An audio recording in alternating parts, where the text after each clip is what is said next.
토요일의 코너입니다. 한 주간의 여론조사 결과를 열어보는 시간, 이택수의 여론. 오늘도 리얼미터 이택수 대표 나오셨어요. 어서 오십시오. 네, 안녕하세요. 오늘 제가 많이 기다렸습니다. 정말요? 뭐 항상 기다리지만 네. 오늘은 조금 더 기다렸어요. 왜냐하면 황교안 권한대행 네. 나오느냐 마느냐 참 끝까지 예측이 엇갈렸던 황교안 총리가 어제 불출마를 선언하고 네. 그 직후에 여론조사를 돌리셨어요. 그렇습니다. 저희가 원래 한 1시경부터 원래 매일 조사를 하고 있는데 예. 어제 2시에 갑작스러운 발표를 했기 때문에 맞아요. 1시부터 2시까지 이루어진 조사는 다 폐기하고 다시 2시부터 다시 폐기하고 새로 시작했습니다. 예, 이게 뭐 하루 조사한 거니까 전부라고 할 수는 없겠지만 네. 우리가 실마리를 좀 찾아볼 수는 있을 것 같아서 네. 이 조사가 오늘 발표하는 이 조사 굉장히 중요합니다. 황교안 총리의 표 10에서 15%가량 그 표는 도대체 어디로 갔는가. 자, 뚜껑 열어보죠. 네, 10%가량의 황교안 권한대행 지지율이 어디로 갔는지 살펴봤는데요. 예. 결론적으로 말씀드리면 중도 보수 성향의 후보들에게 고르게 분산이 됐고. 분산이 됐습니까? 또 1위를 달리고는 문재인 전 대표의 지지율도 위기의식 때문인지 지지층 결집에서 또 같이 올랐습니다. 그래서 대체로 지지율이 뭐 비슷한 분들도 계셨지만 대체로 올랐거나 예? 또 많이 올랐거나 근데 이제 많이 오른 분을 소개해 드릴 텐데요. 예. 일단 순위대로 말씀을 드리겠습니다. 순서 1위부터 보죠. 문재인 전 대표가 지난주 주간 집계 대비 2%포인트 오른 37.1%를 기록해서 계속 독주를 하고 있고요. 문재인 35.1이었는데 37.1로 2%포인트. 안희정 지사가 16.8%로 지난주 주간 집계 대비 2.7%포인트 오른 예. 2위를 기록했습니다. 14.1에서 16.8이 됐네요. 네, 그다음에 안철수 전 대표가 12%로 지난주 주간 집계 대비 1.8%포인트 상승을 했고요. 10.2에서 12가 된 안철수. 이재명 성남시장은 10.3%로 지난주 주간 집계 대비 차이가 없었습니다. 똑같습니다. 네, 동률을 기록했고요. 홍준표 지사가 많이 올랐습니다. 7.1%로 지난주 대비 3.6%포인트 올라서 2배가량 오른 것으로 나타났습니다. 잠깐만요. 홍준표 지사가 지난주 3.6이었는데 네. 7.1이 됐어요? 네. 7%대를 기록한 거는 홍준표 지사 입장에서는 2년 만입니다. 이렇게 5%를 넘어서 7%까지 기록했던 적은 2년 2개월 만인데요. 유승민 후보까지 보고 우리가 다시 총정리를 좀 해보죠. 6위가 유승민 전 원내대표 4.8%인데요. 1.7%포인트 오른 수치를 나타냈습니다. 예, 3.1에서 4.8이 된 유승민 의원까지. 네. 자, 그러면은 아까 골고루 황 총리의 표가 같다라는 말은 일단 맞습니다만 네. 그중에서도 도드라지게 간 건 그래도 홍준표 지사 그렇습니다. 같은데요? 지난주 주간 집계 대비하면 가장 많이 오른 분이 홍준표 지사 3.6%포인트 올랐고 네. 두 번째가 안희정 지사입니다. 2.7%포인트 올랐고 세 번째가 그 다음 순위였는데요. 심상정 대표 2.1%포인트 올라서 4.1%를 기록했고요. 예. 네 번째가 문재인 전 대표 2%포인트 올랐고 다섯 번째가 유승민 의원입니다. 1.7%포인트 올랐습니다. 그래요. 이게 지금 이 황교안 네. 총리의 표가 어디로 이동했는가를 퍼센트로 나눠놓은 걸 보니까 네. 훨씬 이해가 쉽던데 네. 홍준표 지사한테 32.4%가 갔고 네. 안희정 지사한테 14.9%, 안철수 의원한테 11.6%, 네. 남경필 지사 8%, 네. 손학규 5.3%, 유승민 3.7 이렇게 간 거 맞죠? 맞습니다. 2시 이전에 불출마 선언하기 이전까지 누구를 지지했는지 물어봐서 황교안 권한대행을 지지했다는 분들에게만 물어봤더니 예. 홍준표 지사를 지지한다는 의견이 32.4%로 가장 높았고요. 그다음에 안희정 14.9, 안철수 11.6, 남경필 8, 손학규 5.3, 유승민 3.7 순으로 나타났습니다. 예. 이렇게 되면 자유한국당은 사실은 두 자릿수를 기록하던 후보를 잃었기 때문에 네. 상당히 지금 패닉 상태일 수밖에 없는데 네. 홍준표 지사가 쭉쭉 올라가기를 바라고 있겠어요. 자유한국당에서. 그렇습니다. 현재까지는 홍준표 지사가 비박 후보기 때문에 수혜를 크게 누리지는 못하고 있는 것 같은데 그래도 상대적으로 가장 많은 혜택을 받았기 때문에 예. 상대적으로 나중에 경선 후보가 확정이 될 경우에 홍준표 지사로 확정이 될 경우에는 또 황교안 권한대행이 가져갔던 10%가량은 넘어서지 않을까 싶습니다.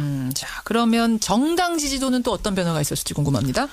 민주당 지지율이 이 사상 처음으로 50%를 넘어섰습니다. 51.1%를 기록했고요. 더불어민주당 뭐 계속 상승세긴 했습니다만 50% 넘어선 건 처음 본 것 같은데요. 그렇습니다. 지난 과거의 기록이 9.3%가 최고 기록이었는데요. 예. 50%를 넘어섰는데 3차 대선 후보 합동 토론회가 있었고 예. 또 어제 황교안 권한대행 불출마에 대한 반사 이익 때문에 지지율이 오른 것 같습니다. 예. 그다음이 국민의당 지지율인데요. 12.3%로 대략 2%포인트가량 지난주 대비 상승을 했는데요.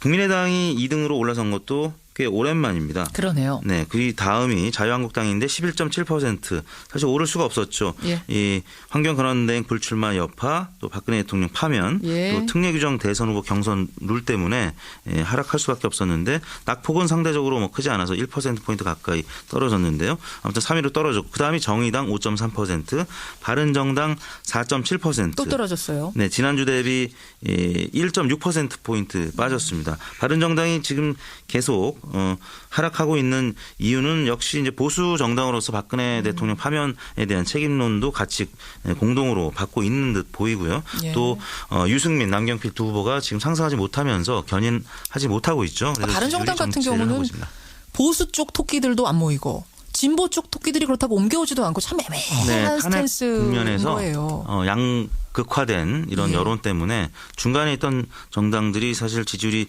오르기 어려운 구조였었는데 그러다 보니까 민주당 지지율과 또 한국당 지지율이 그나마 상승하는 모습을 나타냈었는데요. 이번 주에는 보수 정당들이 다 떨어졌습니다. 이번 조사는 저희가 어제 하루 동안 전국 19세 이상 유권자 11,749명 중에서 예. 1,015명을 최종 응답 받아서요. 8.6%의 응답률을 기록했고 무선 전화 면접과 유무선 자동 응답 혼용 방식이었습니다. 무선 90%, 유선 10%, 표본 오차는 95% 신뢰준에서 플러스 마이너스 3.1%포인트이고요. 자세한 내용은 중앙선거 여론조사 심의위원회 홈페이지를 참고하시면 되겠습니다. 예, 다시 한번 읽어드릴게요. 더불어민주당 51.5%, 국민의당 51.1%, 국민의당 12.3%, 자유한국당 11.7%, 정의당 5.3%, 바른정당 4.7%. 50% 넘은 더불어민주당 오늘 아주 잔치집이겠는데요. 그렇습니다. 어제 이 개헌 때문에 다른 정당들이 모여서 네, 또 이런 합의도 봤습니다만 맞아요. 오히려 거기서 왕따된 정당이 지금 오른 상황이 됐습니다. 그래요. 자, 이번에는요. 김현정의 뉴스쇼 의뢰로 굉장히 중요한 조사를 하나 했습니다. 대선 날짜가 5월 9일로 확정이 됐죠. 누가 되느냐도 중요하지만 우리 국민들은 도대체 어떤 기준으로 대통령을 뽑을 것인가. 네. 이 기준에 대한 조사를 한번 해봤죠. 그렇습니다. 이번 대선이 5월 초로 다가왔는데 이번 대선에서 이것만 해결하면 한 표를 주겠다 하는 것을 다음 중에서 하나만 선택해 주십시오 이렇게 물었습니다. 이것만 해결하면 한 표를 주겠다. 여러분 뭘 해결하면 그 사람한테 한 표를 주시겠습니까? 1번이 국민통합이었는데요. 오히려 국민통합은 생각보다는 많이 나오지 않았습니다. 9.5%로. 일단 보기부터 좀 쭉 불러주세요. 그럼 예. 우리 생각 좀 하게 머릿속으로. 1번 국민통합. 2번 민생과 경제 회복. 민생 경제. 3번이 안보와 외교. 안보 외교. 4번이 적폐청산과 개혁. 5번이 기타였는데요. 예. 가장 많이 나온 거. 응답이 이 민생과 경제 회복과 또 적폐청산과 개혁이 동률로 35.2%로 아주 동일하게 똑같이 나타났습니다. 먹고 사는 문제하고 네. 그다음에 개혁의 문제, 적폐청산하는 문제가 똑같이 중요하다고 네. 수치가 어떻게 나온 겁니까? 35.2% 대 35.2%. 35.2. 네. 그럼 안보와 외교하고 국민통합은 어떻게 나왔어요? 안보와 외교가 세 번째였는데요. 12.7%, 국민통합이 9.5%, 예. 기타가 3.7%로 나타났는데요. 그래요. 사실은 이제 경제 쪽 먹고 사는 문제하고 적폐청산의 문제를 여러분이 어떻게 표를 주실까 저는 궁금했는데 정말 네.